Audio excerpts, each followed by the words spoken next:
guys, welcome back to my channel. Today we are going to be doing a reading vlog. I am aiming for 1 week of content, but I am excited to do this reading vlog because next week I am traveling to Korea and I do want to get a few books out of the way before I leave. I thought doing a reading vlog would motivate me to read more, so this is what I'm doing. I do have a few books planned. We might switch things up according to my mood. It's actually a really prime time for me to read because I am feeling a little bit sick. I might be going down on flu soon, and also I am very close to getting my period, so it's prime time for me to just lie down and read. So I do have 3 books that I am planning on reading. These are the books. First one is Namesake by Adrienne. The second one is These Hollow Vows by Lexi Ryan. And the third one is I'm Glad My Mom Died by Jeanette McCurdy. Today is Sunday, 12 March, and it is actually like in the evening. It's currently 3 p.m. We're gonna get started. We're gonna have so many things to do in this vlog. I might even do a bookstore visit because I have this voucher and I'm excited to use it. But yeah, I'm excited. I hope you guys are too.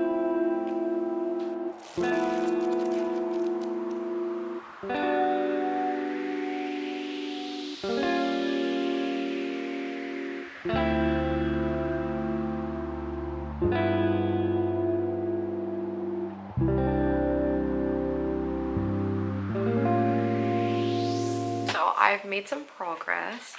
I'm up to chapter 10, page 76. And if you guys don't know what this book is, this is the sequel to Fable.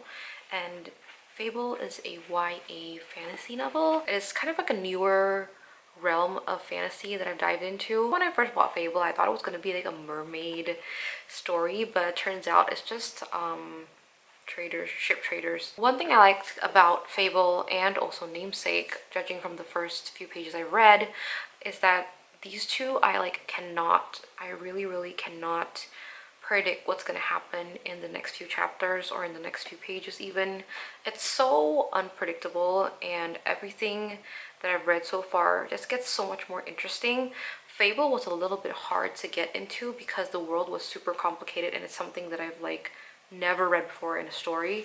But once you get the hang of it, you get into Namesake, and it's just so easy to be immersed into the story because you know the terms that they use, you know what they call certain things, and you know the map well enough that you like have a sense of, oh, this is happening here. It's so good. Like, Namesake is so good. I flew through these 76 pages and it's been an hour since I started reading, so right now it's almost 4:30 and I've been enjoying this book so far. I am getting a little bit tingly in my nose and it's so uncomfortable because I know I'm gonna get sick, which sucks obviously, but nothing I can do about it. So I have read up until chapter 13 now.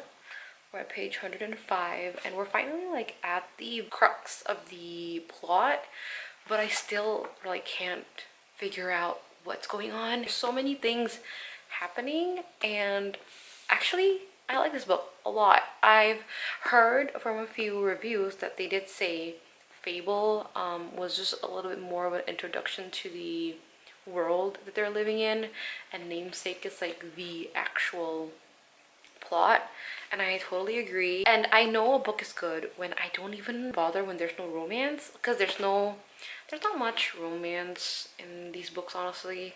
It is more fantasy related stuff, but I really don't care. It's keeping me on my toes and it's so entertaining. So now I'm at page 123, and like the main problem that I thought was the main problem when I first went into this book, that left the first book in a cliffhanger, isn't actually the main problem. Now we have this much left. I still don't know what the heck is going on. I love it. I love the fact that I can't guess where we're going next. It's definitely like 4-star material and I love it.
So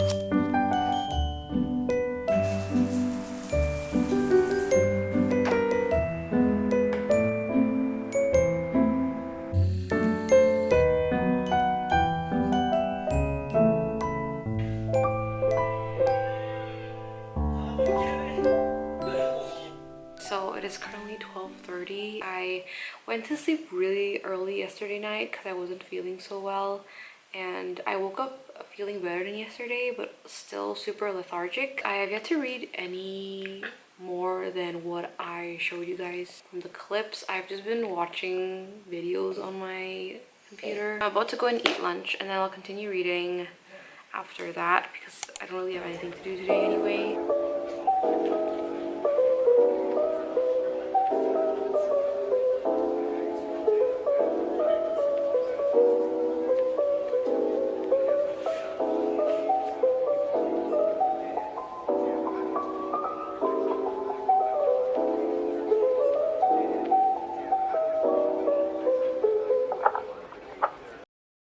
This is really bad. The lighting is not the best. I apologize. It's not super ideal, but I'm in bed and it's currently 9 p.m. So I'm gonna try my best to finish Namesake because I am at chapter 24 right now, page 202, and we're almost getting there. So I just want to finish this tonight. I'm gonna get to reading and I'll let you guys know when I have any updates.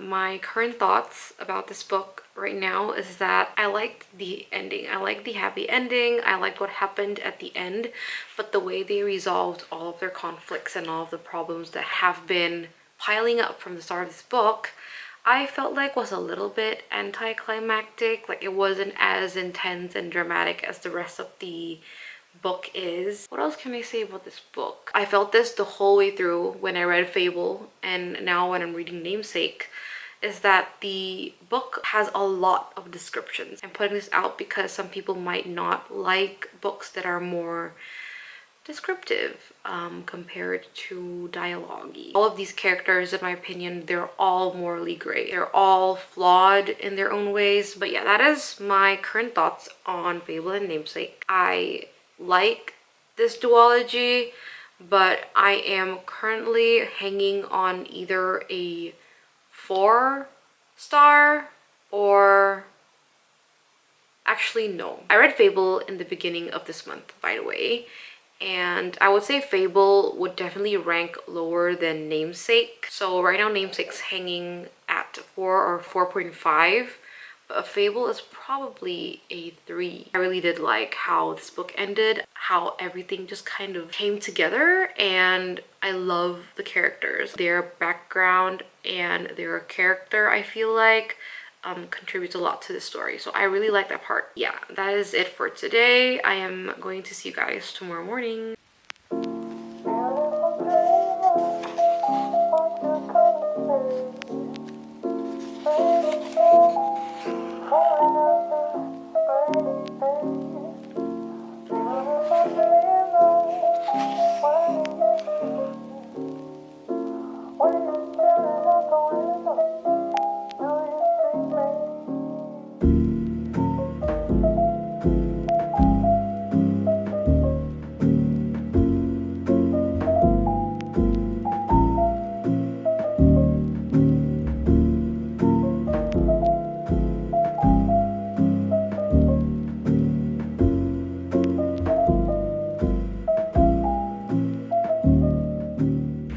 So I am currently reading These Hollow Vows, and this is the second book that I'm getting into in this video. I originally wanted to read I'm Glad My Mom Died first, but I was in the mood for another fantasy, so I picked this one up. Right now I'm at chapter 4. I am just about 50 pages into this book. I knew this was similar to ACOTAR, but I didn't expect it to be basically ACOTAR. At least for the first 50 pages, the girl is a regular, ordinary human who doesn't like Fae. Well, this is in the blurb, but her sister got sold to the Unseelie court and she'll need to go to the Fae world to save her. Like, Feyre also goes to the Fae world because of some situation, and then this girl, her name is Bree, like Brie Cheese Brie, and she also goes to the Fae world because of a certain situation. I'm not sure about the rest of the book, but as for right now, in these current 50 pages, this is what I feel like.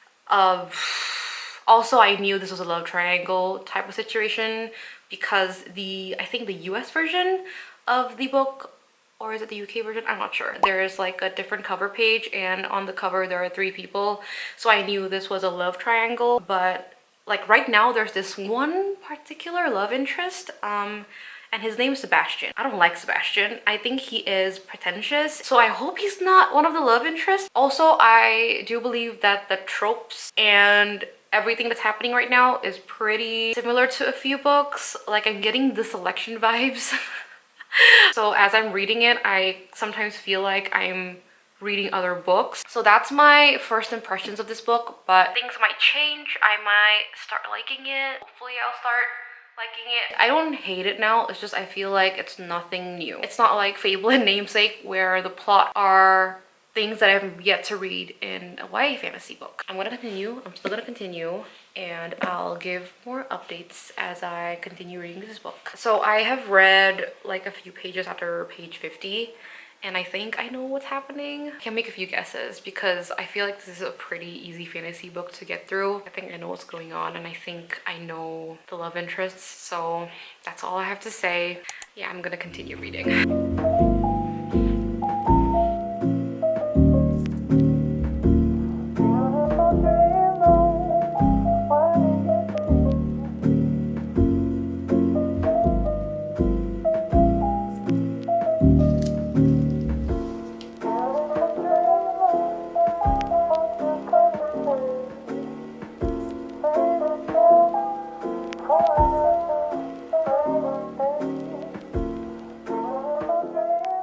So I worked out, took a shower, ate dinner, and I read a little bit of These Hollow Vows, and now I'm at page 164. This is like in the middle of chapter 12. Bree is now in the fairy world, so she's currently just, you know, trying to find her sister and trying to figure out her love life. As I continued reading this book, it does give me more ACOTAR vibes. In ACOTAR, there are 2 main love interests, even though they never really coincided with each other, so it's not counted as a love triangle. But in These Hollow Vows, they made it super clear that it is a love triangle. But the 2 main love interests, they're so similar to the love interest in ACOTAR. One has lighter, longer hair, and one has dark, short hair. And even their characteristics are pretty similar. Hamlin in ACOTAR is more like sweet and gentle, but Riss is more bad boy vibes. The tropes are very cliche. I wouldn't say I hate it because it is interesting enough for me to continue reading. Even though I'm comparing this to ACOTAR, I feel like Feyre as a character has more depth to her, and Sarah J Maas's writing has a lot more emotions contained in her words. But for example, in this book, there's like a sad scene, and I don't actually feel sad. Like, I don't feel like the characters are feeling those emotions as well. So that's what I'm having a hard time reading, is that I cannot really connect with these characters. I just have a hard time figuring out what the hell the main character wants. If I have more updates, I'll update you guys, but I might call it a day. It's actually like 9 p.m. now, and I want to have an early night again. I am not in the best mood and I'm not in the best condition, so I do want to sleep earlier. So I will update you guys in the morning.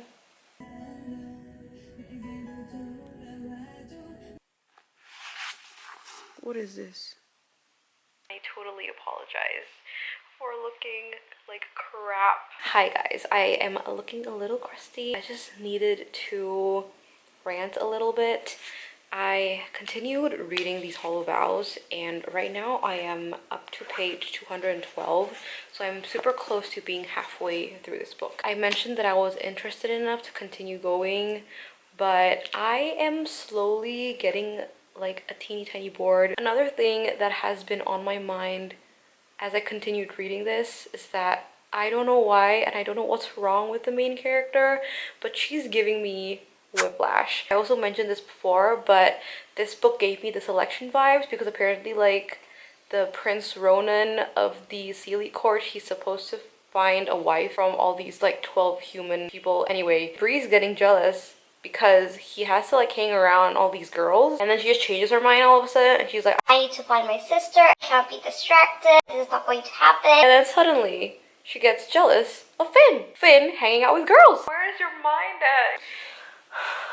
I just came out of the shower, so my hair is a little bit wet. Sorry about that. But I wanted to give an update of these Hollow Vows. Parts that I want to show you guys are a little bit spoilery. I will give a timestamp for some of you guys who don't really want to see it, but in my opinion it's not really that much of a spoiler. It doesn't really spoil any plot point whatsoever. It doesn't spoil any part of the book. But I was reading this when I was eating lunch, and I have to even stop eating to like video this part because I was really surprised. The part that I'm showing you guys is just a fraction of what happened, so it's not even like the most descriptive part. To me, that's already borderline nearing adult and not young adult. Oh my gosh, baby, what are you doing?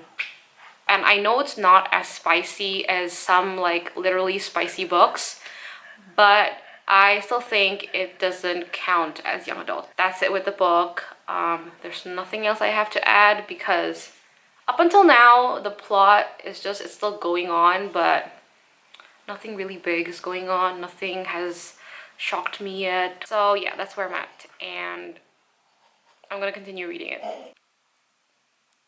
No. Wait. Oh my god, wait. No. Wait.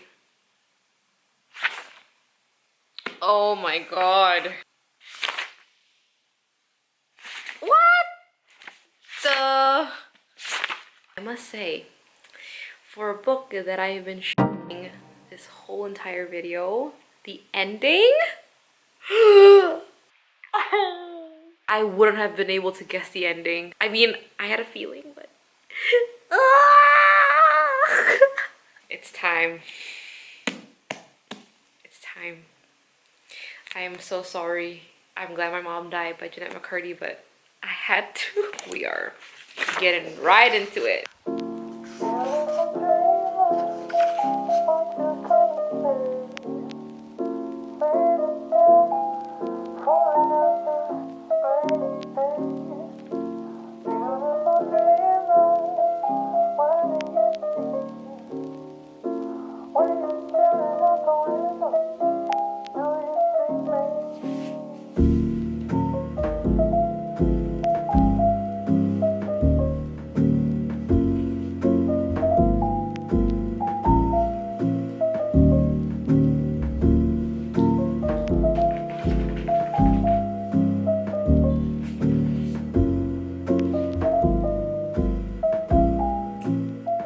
Hi guys, I went to a cafe this morning. I didn't film it because I had my hands full. I read a substantial amount when I was in the cafe. I also read a lot yesterday night, but I wasn't feeling too well, so I didn't really film anything. I am at page 346, so I've made a lot of progress. So far my thoughts are exactly the same as these Hollow Vows. There's really no difference with the writing and the way the author plots her story, but I feel like she's doing a much better job with this book.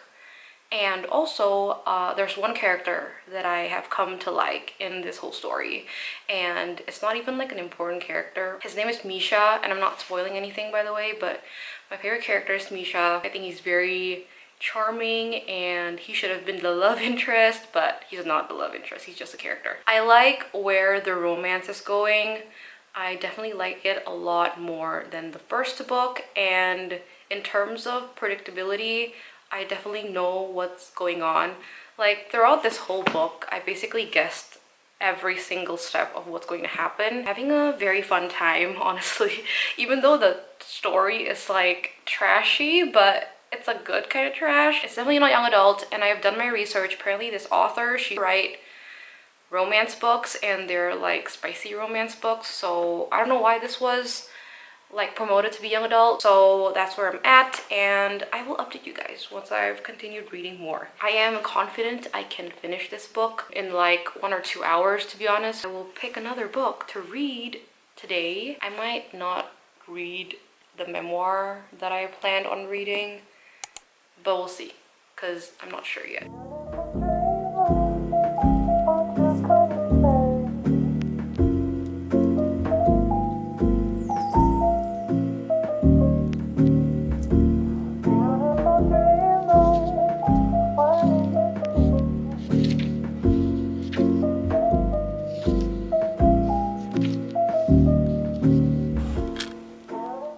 The lighting is really bad. I have finished reading These Twisted Bonds, and I am here to give you guys my final thoughts on this duology. First of all, I would like to say that this is not young adult fantasy. I would like put this in adult fantasy. It is not as adult as Akatar, I would say, but it still is not YA for sure. Second, I would say it's like a typical trashy fantasy romance book. Honestly, the plot is just doesn't really make any sense sometimes. Very predictable. It's very cliche. You get all the cliche tropes. I had a great time, but quality-wise, it's not like wow. The only part that really shocked me was the ending for the first book.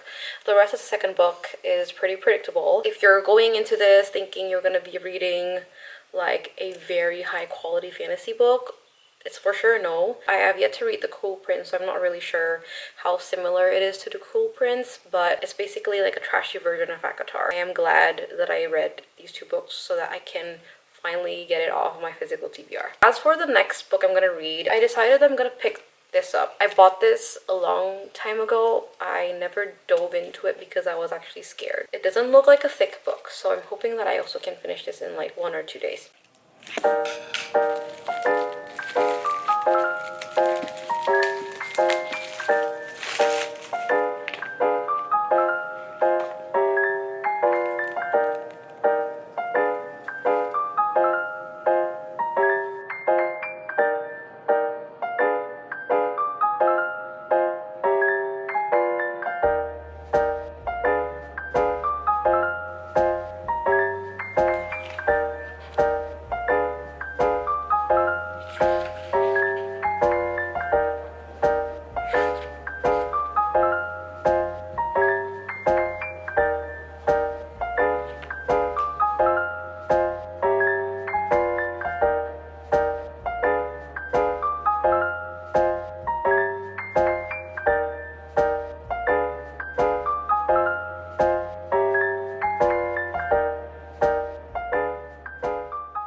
I just came back from the bookstore. I got a few books. I am not going to show you guys. I think I'm going to do like a separate haul video because I purchased a few books that were not in the store, so it will be sent over, and I think I'm going to do it once I come back from my trip. So yeah, I'm not going to do it in this video, but I did go to the bookstore, and I also bought cookies. I was in the mood for some cookies. So yeah, that's my trip, and I'm gonna continue reading Malibu Rising now. I'm gonna change out of this and I'll be right back.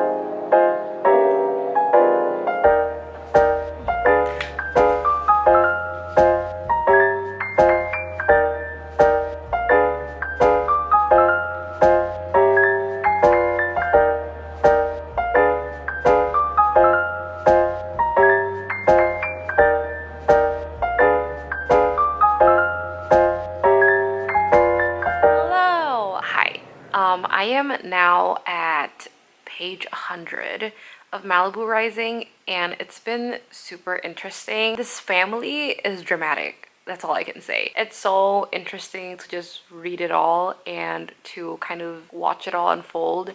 I liked how the chapters go back and forth between timelines. Sometimes it's like the now timeline, which is 1980 something, and it's the before timeline when Mick and June first met. Mick and June are the parents of the kids, Nina, J, Hud, and Kit. I've been reading quite slowly actually. This book is big and the writing is like, it's not that small, but it's like there's a lot of words in one page. So I've been reading it a little bit slower, but I'm enjoying it, and writing is super compelling.